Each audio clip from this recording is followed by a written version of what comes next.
This content is for educational purposes only and not financial advice any stocks. Consult a professional and invest at your own risk.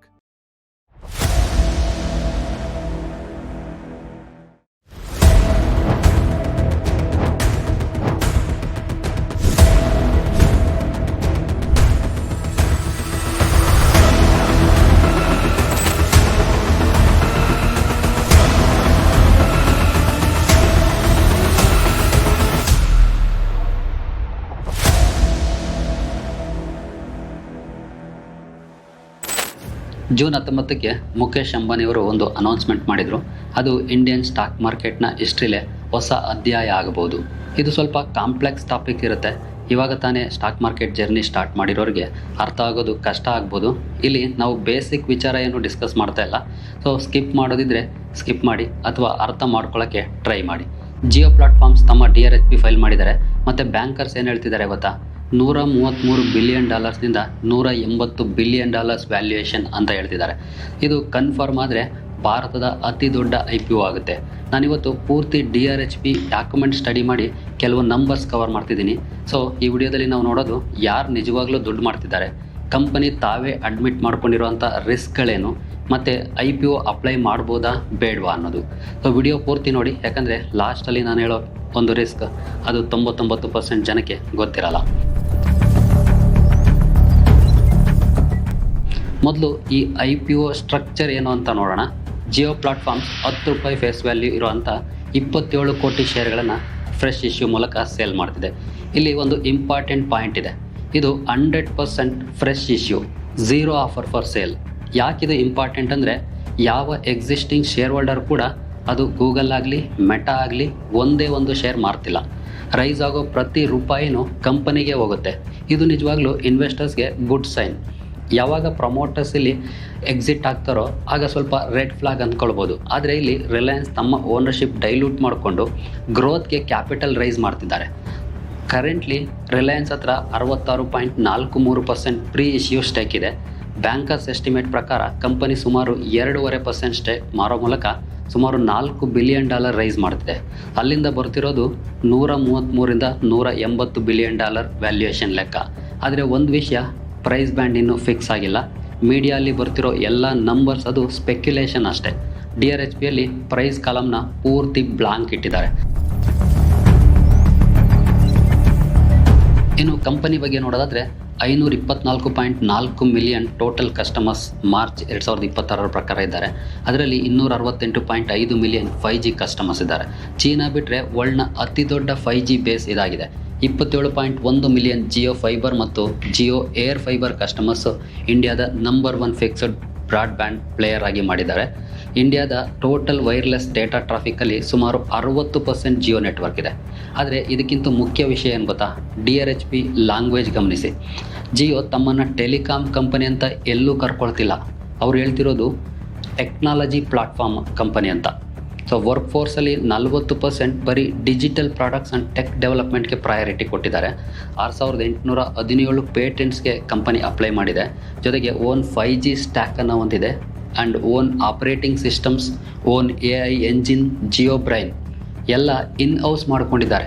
ಇದೆಲ್ಲವನ್ನು ಕೂಡ ಇನ್-ಹೌಸ್ ಮಾಡ್ಕೊಂಡಿದ್ದಾರೆ. ಅಂದರೆ ಇನ್ವೆಸ್ಟರ್ಸ್ಗೆ ಅವರು message ಕ್ಲಿಯರಾಗಿ ಕೊಡ್ತಿದ್ದಾರೆ, ನಮ್ಮನ್ನು ಏರ್ಟೆಲ್ ಥರ ವ್ಯಾಲ್ಯೂಯೇಷನ್ ಮಾಡಬೇಡಿ, ಒಂದು ಟೆಕ್ ಕಂಪನಿ ಥರ ವ್ಯಾಲ್ಯೂಯೇಷನ್ ಮಾಡಿ ಅಂತ. ಇದು ಜಸ್ಟಿಫೈಡಾ ಅಂತ ನಾವು ಮುಂದೆ ನೋಡೋಣ. ಏನು ಕಂಪನಿಯ ಫೈನಾನ್ಷಿಯಲ್ಸನ್ನು ನಾವು ನೋಡೋದಾದರೆ, ಆಕ್ಚುಯಲ್ ರೀಸ್ಟೇಟೆಡ್ ಫೈನಾನ್ಷಿಯಲು 2024ರಿಂದ 2026ವರೆಗೆ ಇದೆ. ಸೊ ರೆವಿನ್ಯೂ ಫ್ರಮ್ ಆಪ್ರೇಷನ್ಸ್ ಅಂತ ನೋಡಿದ್ರೆ FY24ಅಲ್ಲಿ 1,09,558 ಕೋಟಿ ಇತ್ತು. FY25ಅಲ್ಲಿ 1,28,218 ಕೋಟಿ ಆಗಿದೆ. ಏನು FY26ಅಲ್ಲಿ 1,46,885 ಕೋಟಿ ಆಗಿದೆ. 3 ವರ್ಷ ಕಂಟಿನ್ಯೂಯಸ್ ಚೆನ್ನಾಗಿ ಗ್ರೋ ಆಗಿದೆ.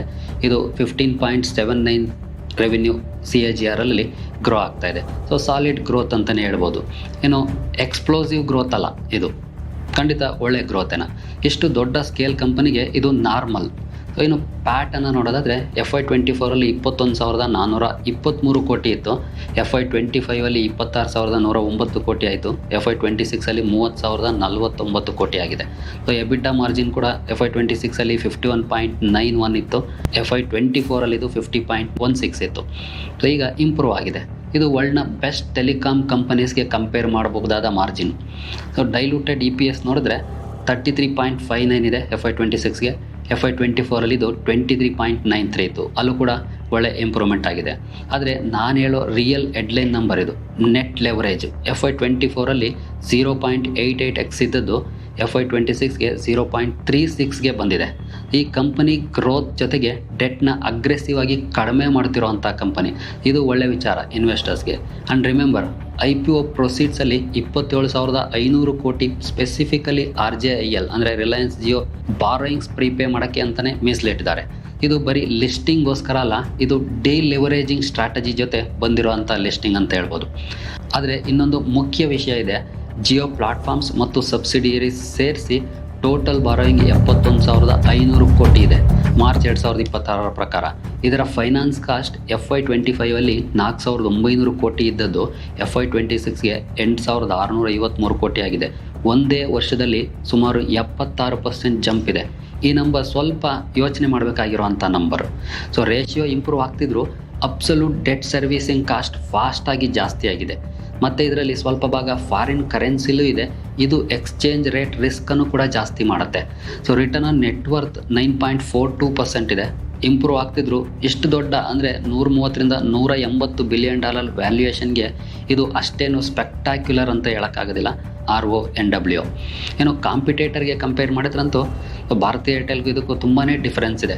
RONW ಅಂದರೆ ರಿಟರ್ನ್ ಆನ್ ನೆಟ್ವರ್ತ್ 20.32% ಇದೆ ಭಾರತಿ ಏರ್ಟೆಲ್ದು. ಬಟ್ ಜಿಯೋ ಅದಕ್ಕಿಂತ ಅರ್ಧದಷ್ಟಿದೆ. ಆಲ್ಮೋಸ್ಟ್ ಮೋರ್ ದ್ಯಾನ್ ಡಬಲ್ ಇದೆ ಭಾರತಿ ಏರ್ಟೆಲ್ದು.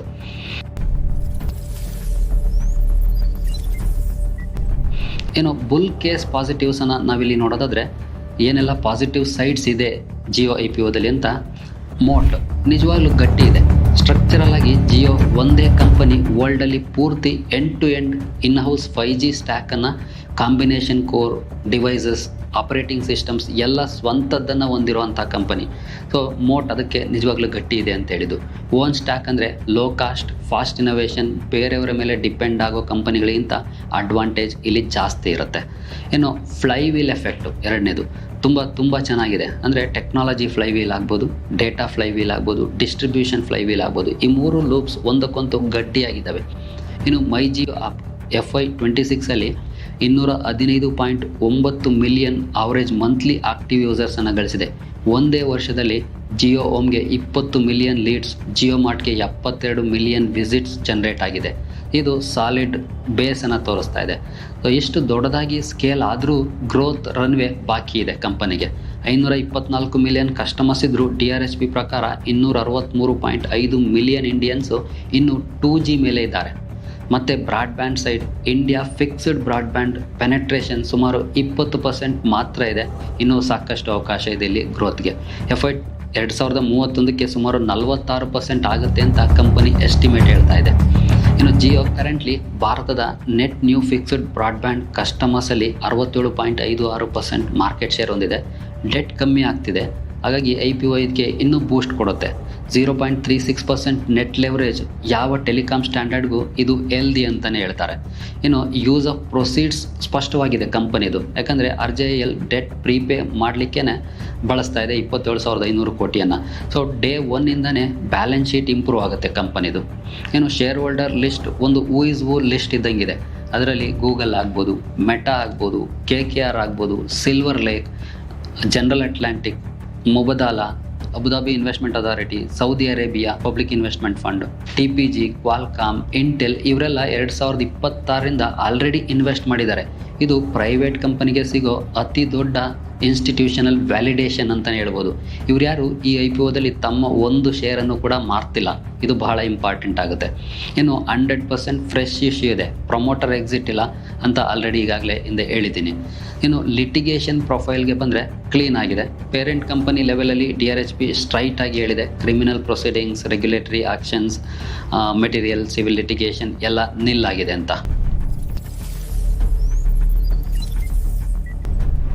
ಇನ್ನು ಕಂಪನಿಗೆ ಫ್ಯೂಚರ್ ಗ್ರೋತ್ ಅಪಾರ್ಚುನಿಟೀಸ್ ಎಲ್ಲಿಂದ ಬರುತ್ತೆ? ಸೊ ಬರೀ ಕಸ್ಟಮರ್ಸ್ ಅಲ್ಲ, DRHPಲಿ ಸ್ಪೆಸಿಫಿಕಲಿ ಹೇಳಿರೋ ಗ್ರೋತ್ ಲಿವರ್ಸ್ ಏನಂದರೆ ಎಂಟರ್ಪ್ರೈಸ್ ಆ್ಯಂಡ್ SME ಪೆನೆಟ್ರೇಷನ್. ಭಾರತದ 79 ಮಿಲಿಯನ್ MSMEಸಲ್ಲಿ ಡಿಜಿಟಲ್ ಸರ್ವಿಸಸ್ ಅಡಾಪ್ಷನ್ ಬರೀ 3%ಗಿಂತ ಕಡಿಮೆ ಇದೆ. ಸೊ ತುಂಬಾ ಕಡಿಮೆ ಇದೆ ಇಲ್ಲಿ ಪೆನೆಟ್ರೇಷನ್. ಅದನ್ನು ಟಾರ್ಗೆಟ್ ಮಾಡ್ತಿದ್ದಾರೆ. ಇದು ಮ್ಯಾನೇಜ್ಡ್ ಸರ್ವಿಸ್ ಸ್ಟ್ಯಾಕ್ಸ್ಗೆ ಬಹುದೊಡ್ಡ ಅನ್ಟ್ಯಾಪ್ಡ್ ಅಪಾರ್ಚುನಿಟಿ ಅಂತ ಹೇಳಲಾಗ್ತಿದೆ. ಈ AI ಮಾನಿಟೈಸೇಷನ್ ಜಿಯೋ ಬ್ರೈನ್ ಬರೀ ಇಂಟರ್ನಲ್ ಟೂಲ್ ಅಲ್ಲ, ಬೇರೆ ಗ್ಲೋಬಲ್ ಟೆಲಿಕಾಂ ಆಪ್ರೇಟರ್ಸ್ಗೆ ಲೈಸೆನ್ಸ್ ಮಾಡೋ ಪ್ಲಾನ್ ಇದೆ. ಇದು ಮೆಟೀರಿಯಲೈಸ್ ಆದರೆ high margin asset light revenue stream ಆಗುತ್ತೆ ಕಂಪನಿಗೆ. ಇಂಟರ್ನ್ಯಾಷನಲ್ ಎಕ್ಸ್ಪ್ಯಾನ್ಷನ್ ಪ್ಲಾನ್ ಇದೆ ಕಂಪನಿದು. ಜಿಯೋ ಹೇಳ್ತಿದೆ ಓವರ್ಸೀಸ್ ಮಾರ್ಕೆಟ್ನಲ್ಲಿ ಜಿಯೋ ಪ್ಲಾಟ್ಫಾರ್ಮ್ಸ್ನ ಮಾನಿಟೈಸ್ ಮಾಡ್ತೀವಿ ಅಂತ. ಅವರು 5G core, RAN, OSS, BSS tech ಬೇರೆ ಕಂಟ್ರೀಸ್ಗೆ ಲೈಸೆನ್ಸ್ ಮಾಡ್ತಾರೆ. ಇದು ಅನ್ಯೂಶುವಲ್, ಯಾಕಂದರೆ ಭಾರತದ ಒಂದು ಟೆಲಿಕಾಂ ಕಂಪನಿ ಟೆಕ್ನಾಲಜಿ ಎಕ್ಸ್ಪೋರ್ಟರ್ ಆಗ್ತಾ ಇದೆ. ಸೊ ಇದು ಬಹಳ ಇಂಪಾರ್ಟೆಂಟ್ ಆಗುತ್ತೆ ಯಾವುದೇ ಒಂದು ಕಂಪನಿಗೆ. ಅರ್ಪುಗೆ ಇನ್ನೂ ಹೆಡ್ ಇದೆ. ಕರೆಂಟ್ ಅರ್ಪು 214 ರೂಪಾಯಿ ಪರ್ ಮಂತ್ ಇದೆ. ಮ್ಯಾನೇಜ್ಮೆಂಟ್ ಎಕ್ಸ್ಪ್ಲಿಸಿಟ್ ಆಗಿ ಹೇಳ್ತಿದೆ ಪೀರಿಯಾಡಿಕ್ ಟ್ಯಾರಿಫ್ ರ್ಯಾಷನಲೈಸೇಷನ್ ಅಂತ. ಟ್ರಾನ್ಸ್ಲೇಷನ್ ಫ್ಯೂಚರ್ ಪ್ರೈಸ್ ಎಕ್ಸ್ಪೆಕ್ಟ್ ಮಾಡ್ಬೋದು. ಇದು ಬರೀ ಕಸ್ಟಮರ್ ಅಡಿಷನ್ ಅಲ್ಲ, ಸ್ಟ್ರಕ್ಚರಲ್ ಗ್ರೋತ್ ಲಿವರ್ ಕೂಡ ಹೌದು. ಸ್ಯಾಟಲೈಟ್ ಕನೆಕ್ಟಿವಿಟಿ ವಿಚಾರಕ್ಕೆ ಬಂದರೆ ಸ್ವಂತ ಸ್ಯಾಟಲೈಟ್ ಕಾನ್ಸ್ಟಲೇಷನ್ ಇವ್ಯಾಲ್ಯೂಯೇಟ್ ಮಾಡ್ತಿದ್ದಾರೆ. ಸೊ ಡಿಫೆನ್ಸಿವ್ ಆ್ಯಂಡ್ ಅಫೆನ್ಸಿವ್ ಎರಡೂ ಪ್ಲೇ ಆಗ್ತಿದೆ. ಕಾದು ಮಾಡಬೇಕು ಕಂಪನಿ ಯಾವ ರೀತಿ ಇಲ್ಲಿ ಗ್ರೋತ್ ಕಾಣುತ್ತೆ ಅಂತ. ಸೊ ಇಲ್ಲಿವರೆಗೂ ಪಾಸಿಟಿವ್ಸನ್ನು ನೋಡಿದ್ವಿ. ಎಷ್ಟು ದೊಡ್ಡ ಕಂಪನಿಯಲ್ಲಿ ಖಂಡಿತ ನೆಗೆಟಿವ್ಸ್ ಕೂಡ ಇದ್ದೇ ಇರುತ್ತೆ. ಇಲ್ಲಿರುವಂಥ ರಿಸ್ಕ್ ಆ್ಯಂಡ್ ಚಾಲೆಂಜಸ್ಸನ್ನು ಕೂಡ ನೋಡೋಣ ಬನ್ನಿ. ಇದು ಬಹಳ ಮುಖ್ಯವಾದ ಪಾರ್ಟ್, ತುಂಬ ಜನ ಸ್ಕಿಪ್ ಮಾಡುವಂಥ ಪಾರ್ಟ್ ಇದು. ಕಂಪನಿ ಓನಾಗಿ ಡಿಸ್ಕ್ಲೋಸ್ ಮಾಡಿರುವಂಥ ರಿಸ್ಕ್ ಫ್ಯಾಕ್ಟರ್ಸ್ ಇಲ್ಲಿದ್ದಾವೆ. ಸೊ ಮೊದಲಿಗೆ ಬ್ರ್ಯಾಂಡ್ ಡೈಲ್ಯೂಷನ್ ರಿಸ್ಕ್. ಜಿಯೋಗೆ ಸ್ವಂತ ಹೆಸರಲ್ಲೇ ಪೂರ್ತಿ ಕಂಟ್ರೋಲ್ ಇಲ್ಲ, ಇದು ಬಹಳ important. Jio trade mark Jio platforms ಹತ್ರ ಇಲ್ಲ, ಅದು ರಿಲಯನ್ಸ್ ಇಂಡಸ್ಟ್ರೀಸ್ ಹತ್ರ ಇದೆ. ಮತ್ತು Jio mart, AJIO, Jio star, Jio finance, Jio BP ಎಲ್ಲ ಇದೇ ಬ್ರ್ಯಾಂಡ್ ಬಳಸ್ತಾರೆ.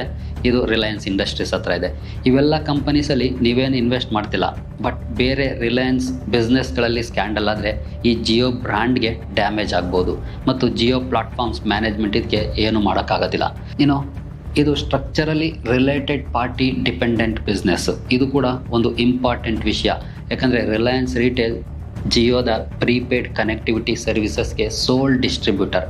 ಮತ್ತು ಪ್ರೀಪೇಯ್ಡ್ ಅಂದರೆ ಟೋಟಲ್ ರೆವಿನ್ಯೂನ 77.08%. ಒಂದು ಸಲ ಯೋಚನೆ ಮಾಡಿ, ಜಿಯೋ ರೆವಿನ್ಯೂನಲ್ಲಿ 3/4 ಜಾಸ್ತಿ ಒಂದು ಸಿಸ್ಟರ್ ಕಂಪನಿಯ ಡಿಸ್ಟ್ರಿಬ್ಯೂಷನ್ ನೆಟ್ವರ್ಕ್ ಥ್ರೂ ಹೋಗುತ್ತೆ. So related party agreement under. ಇದನ್ನು DRHPಲಿ ಕಂಪನಿನೇ ಹೇಳ್ತಿದೆ.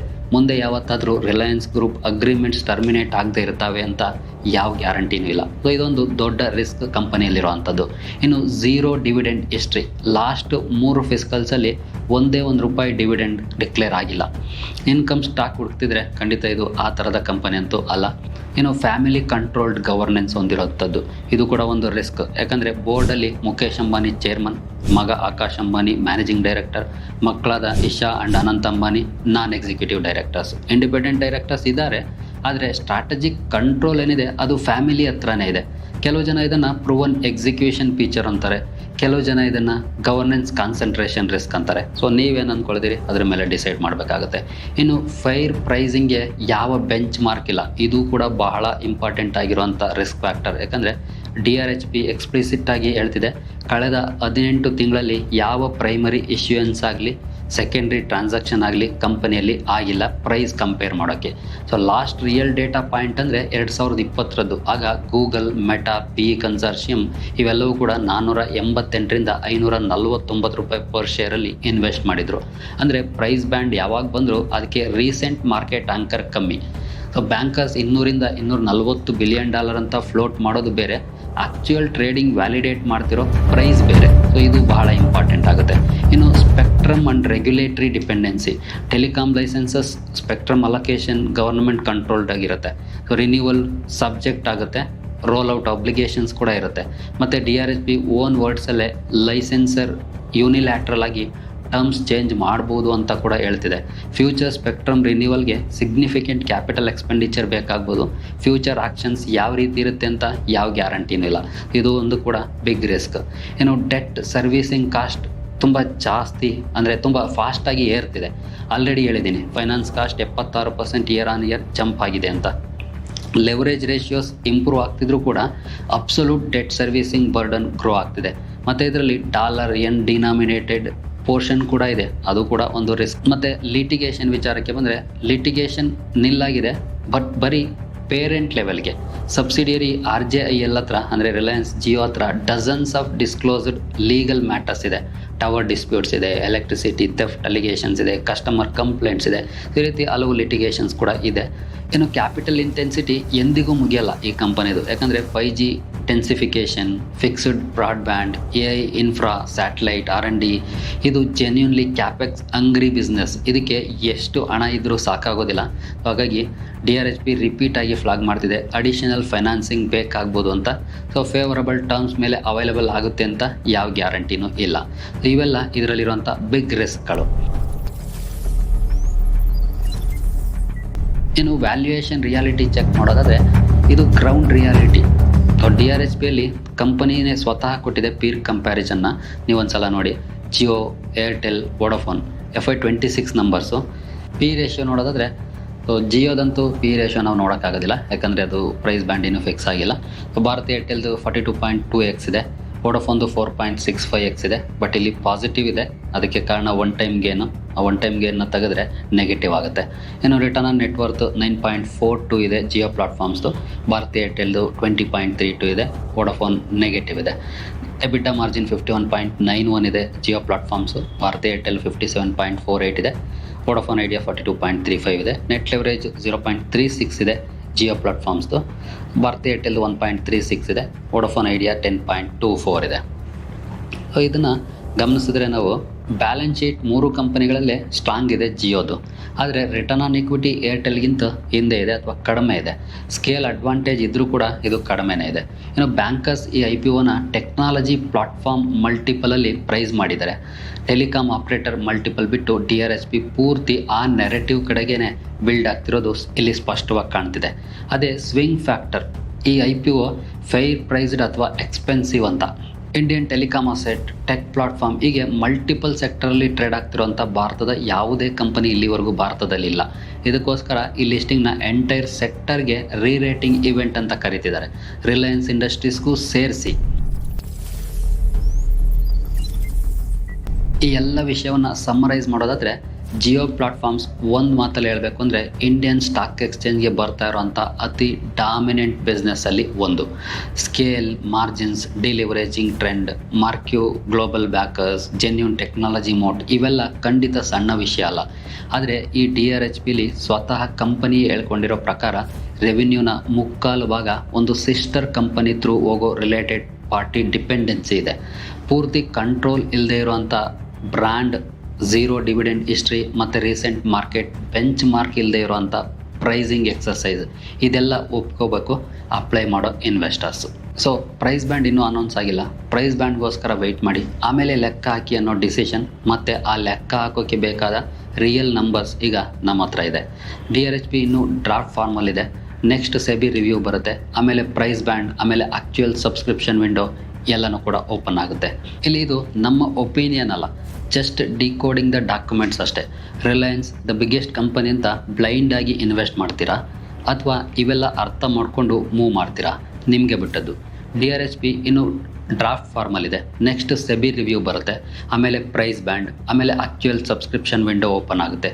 ನಿಮಗೋಸ್ಕರ ಇನ್ನೂ ಹೆಚ್ಚೆಚ್ಚು ಈ ರೀತಿಯ ರಿಪೋರ್ಟ್ಸ್ನ ತರುವಂಥ ಪ್ರಯತ್ನ ಮಾಡ್ತೀವಿ. ಸಪೋರ್ಟ್ ಮಾಡಿ, ಮತ್ತೆ ಸಿಗೋಣ.